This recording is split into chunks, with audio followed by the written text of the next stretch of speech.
The best of Graham Potter's Brighton should give Chelsea fans reasons to be hopeful.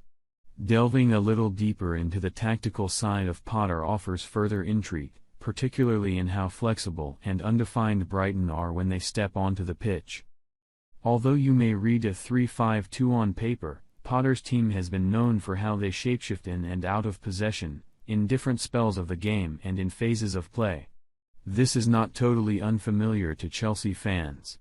The most recent reference point is the fluid deployment of Ruben Loftus Cheek in a wingback role off the ball before joining a box midfield, a term related to Potter, when in it. Leeds United first-team coach René Maric, who was previously at Borussia Dortmund, recently said that the most accurate way of gauging a team's formation is when they are out of possession, given the fluidity and interchangeable nature of positions when a team is on the ball. He tends to operate with 3 center-backs, and 2 wingbacks pack the midfield, and has 1 striker, or sometimes a false 9, up top. The transition from Thomas Tuchel to Potter might not be as harsh as Antonio Conte to Maurizio Sarri per se, given these are 2 coaches who generally align in their belief in controlling possession, counter-pressing as a method to win back the ball and creating opportunities. There is also a nice fit that some of Potter's best work at the Amex came through wingbacks, Leandro Trossard, Solly March, and Marc Cucurella, to name the standouts. Potter also has proved capable of reshaping players into different roles depending on the occasion. Cucurella's first outing as a left-sided centre-back came against Chelsea last December in a back 3. His speed helped maintain Brighton's ability to pen the Blues back, also getting into the crossing position that created Danny Welbeck's equaliser in added time.